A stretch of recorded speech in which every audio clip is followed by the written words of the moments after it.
Friends, Radhe Radhe. कैसे हैं आप लोग? मैं अच्छी हूँ, आशा करती हूँ आप लोग भी अच्छे होंगे। आज मैं जो कहानी बताने जा रही हूँ वो कहानी सुनकर आपके रोंदे खड़े हो जाएंगे। अगर आप लोग मेरे चैनल पर नए हैं तो प्लीज़ मेरे चैनल को लाइक और सब्सक्राइब ज़रूर कर दीजिएगा। आज मैं जो कहानी बताने जा रही हूँ वो लखनऊ की एक फैमिली का कहानी है। उस फैमिली में एक लड़की, उसकी और एक भाई लड़का रहता है, जो दोनों भाई बहन रहते हैं, और उसकी वाइफ रहती है, उसका एक बच्चा रहता है और उसके माँ बाप रहते हैं। लड़का बहुत अच्छा रहता है, उसका खुद का कंपनी रहता है, वो दिन रात अपने काम में लगा रहता है। इससे के लिए वो अपने वाइफ को टाइम बहुत कम देता है। और उसकी बहन कॉलेज जाती है और रोज़ उसका एक दोस्त रहता है लड़का, जो रोज़ उसके घर तक छोड़ने आता है। वैसे ही वो लड़का रोज़ उसको घर तक छोड़ देता है, फिर वो लड़का चला जाता है। उसका नाम मोंटी रहता है। तो लड़का आता है और इसको छोड़ छोड़ के जाता है। लड़का और लड़की दोनों एक दूसरे को पसंद करते हैं, और इसकी भाभी रोज़ उस लड़का को देखती है कि इसको घर छोड़ के जाता है और आता है। तो इसकी भाभी मोंटी को अपने प्यार के जाल में फंसा लेती है और जाती है। ये सब बात इसकी ननद को पता चल जाता है। तो ये पार्क में एक बार इस लड़की उससे मोंटी के साथ मिलती रहती है, तो इसका हस्बैंड देख लेता है, तो उस लड़का को बहुत मारता है और मार पीट कर भगा देता है। तो वो मोंटी कहता है कि तुमको एक चीज़ बहुत महंगा पड़ेगा, कि ये तुमने ठीक नहीं किया। और एक दिन इसकी भाभी नहाती रहती है, तो क्या करती है ये भावना, क्या करती है, पीछे से जाकर वीडियो, उसका नहाते हुए वीडियो डालकर और दूसरे नंबर से सबके मोबाइल पर भेज देती है कि और नाम मोंटी का फंसता है। ये बात विक्रांत को पता चलता है। विक्रांत बोलता है कि ये सब मोंटी का ही काम है। और एक दूसरे से उसके बाद ये पूरे प्लानिंग करती है। ये उसकी भाभी, विक्रांत की पत्नी, पूरा प्लानिंग करती है कि विक्रांत को मारना है, कि कैसे करके इसको मारे। मोंटी कहता है ठीक है, जैसा तुम बोलोगे वैसा ही होगा। मोंटी और एक दिन मोंटी दोनों फिर क्या करते हैं, प्लानिंग करके एक जगह बुलाते हैं मिलने के लिए। दोनों फिर दोस्त बन जाते हैं कि चलो जो हुआ सो छोड़ो, फिर दोस्त बन जाते हैं दोनों। बस एक रास्ते में एक गाड़ी जाते रहती है, उसमें एक लड़की रहती है, वो अपने घर जाती रहती है। वो लड़की ये सब चीज़ से अनजान रहती है, वो लड़की का इसमें कोई लेना देना नहीं रहता है। वो लड़की जाती रहती है, रास्ते में सब हाथ देता है लड़का, सब 3 लड़का रहता है, हाथ देता है। तो लड़की रोकती है गाड़ी। जैसे ही रोकती है कि उस लड़की हाथ पैर बांध कर पीछे रख देता है और उसके गाड़ी को सब चला के जाने लगता है। उस गाड़ी में ही झगड़ा होने लगता है। झगड़ा होते होते उसके हाथ से एक पिस्टल गिर जाता है। वो जिम में जाता था, तो उसको बहुत अच्छे बॉडी वॉडी थी, तो उसके हाथ से पिस्टल गिर जाता है नीचे। जैसे ही नीचे वो पिस्टल गिर जाता है, तो पिस्टल उठा के और मोंटी क्या करता है, विक्रांत को मार देता है।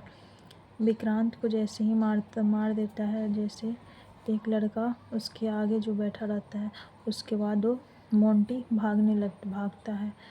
उसके पास बंदूक रहता है, वो सामने वाले एक लड़का रहता है, उसको भी मारना चाहता है, उसको खोज के भागता है। वो खजूर के छोटा छोटा पेड़ रहता है, उसके झाड़ी पे छिप जाता है और वो आदमी पीछे से एक वार करता है विक्रांत पर। विक्रांत के सर पे चोट लगती है तो गिर जाते हैं, और उसके बाद उसका बंदूक छीन लेता है विक्रांत का, और विक्रांत को भी मार देता है। दोनों को मार कर उसके बाद वो वहाँ पे लकड़ी इकट्ठा करके उसके देह पे रख के विक्रांत को भी जला देता है।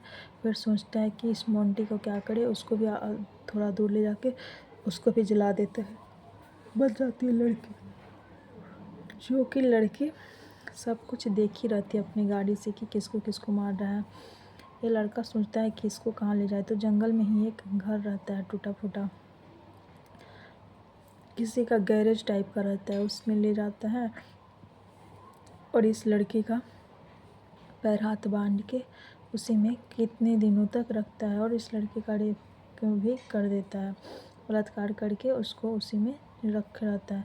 फिर पुलिस बहुत पता लगाती है और बोलती है, तो फिर उसके लड़के को, अपने लड़के के माँ बाप भावना के रिपोर्ट लिखवा रहते हैं कि ये लड़के मेरी नहीं मिले। तो उसमें देखते हैं तो गाड़ी मिलता है।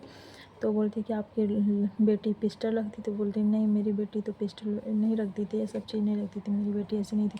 तो लेकिन पुलिस का विश्वास नहीं होता, पुलिस बहुत पता लगाते हैं तो पता ही नहीं चलता है। ननद है तो ननद अपने भाभी का नाम बताती है, तो ननद उससे ही बोलती है, वो बोलती है कि मेरी भाभी का मेरा बॉयफ्रेंड के साथ चक्कर चल रहा था, तो भैया देख लिए थे, तो भैया हमको बताए थे।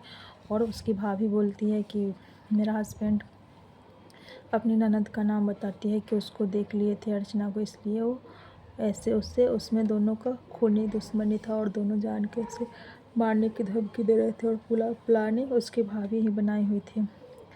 तो फिर दोनों को पुलिस उठा कर ले जाते हैं और भावना को और उसकी भाभी को बोलते हैं कि सर सच बताओ। तो बोलती है कि सर हमने पिक्चर खींचा और मैंने ही सब मोबाइल पे दूसरे नंबर से सबको भेजे थे, लेकिन हम कभी किसी का मर्डर नहीं किए और ना ही हम किसी का मर्डर करवाए हैं। ये सब चीज़ के बारे में हमको किसी से बातचीत भी नहीं है और ना ही हम किसी को जानते हैं।